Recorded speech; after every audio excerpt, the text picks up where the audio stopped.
पहले किया था, अब वो सही साबित हो गया, परिणाम आ गया है, बीजेपी की सरकार बन गई।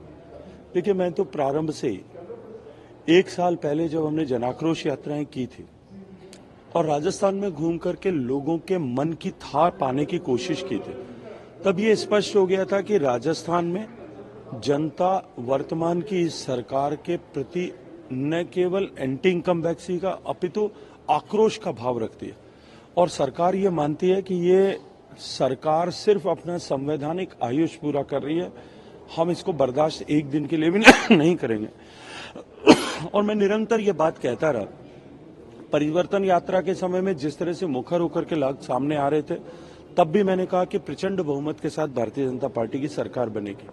और आज जब तीनों प्रांतों के ऐतिहासिक फैसले आए हैं, मध्य प्रदेश में कोई मानने को तैयार नहीं था और छत्तीसगढ़ में कोई सोचने को भी तैयार नहीं था, लेकिन नरेंद्र मोदी जी की नीतियों, उनके द्वारा किए गए कार्य, उनके द्वारा दिए गए स्वच्छ और जो है भ्रष्टाचार मुक्त शासन और देश की जनता का उनके ऊपर अटूट भरोसा, इसके चलते हुए राजस्थान, मध्य प्रदेश और छत्तीसगढ़ तीनों जगह प्रचंड बहुमत के साथ में सरकार बनी है। माननीय नरेंद्र मोदी जी के नेतृत्व में हम सफल हुए। राजस्थान की जनता की आशाओं पर खरा उतरने के लिए हम सब उनके नेतृत्व में काम करेंगे। 2023 के विधानसभा के चुनाव 2024 का आएगा तो नहीं, क्योंकि 2024। देखिए, मैं ऐसा पहले भी कह चुका हूं कि प्रत्यक्ष रूप से अगर मैं ढूंढना चाहूं तो इस पर मैं हाँ और ना दोनों में उत्तर दे सकता हूं। निश्चित ही क्योंकि भारतीय जनता पार्टी की सरकार बनी है राजस्थान, मध्य प्रदेश, छत्तीसगढ़ में, तो एक प्रचंड उत्साह की ऊर्जा सृजित हुई है और उसके चलते हुए हम लोग 2024 के चुनाव में निश्चित ही एक बार फिर इतिहास को दोहराते हुए सफल होंगे, सारी 25 सीटें जीतेंगे।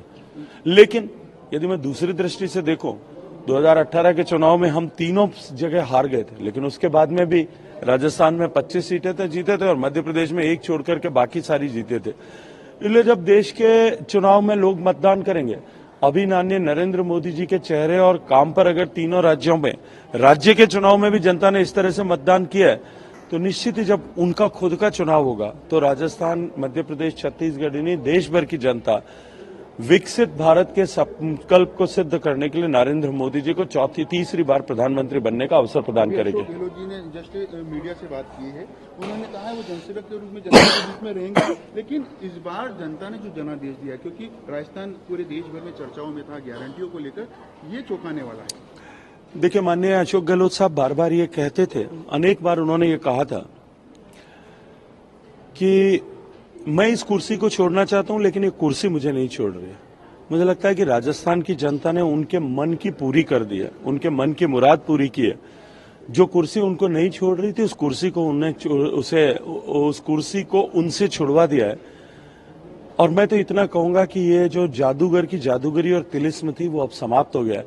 राजस्थान जादू के मायाजाल से बाहर निकल करके धरातल पर आ गया। लास्ट सवाल है मेरा सर, क्योंकि आप पार्टी के दिग्गज नेता है, राजस्थान के जो देखिए, मैं तो बहुत छोटा सा कार्यकर्ता हूं पार्टी का। आप शामिल रहे, अब सरकार आपकी बन गई, कल तक यही विषय था कि सरकार बन रही है, उत्सुकता थी, सरकार बन गई, जनता जानना चाहती है कि मुख्यमंत्री का चेहरा। चलिए, थोड़े दिन इंतजार करिए। Thank you much.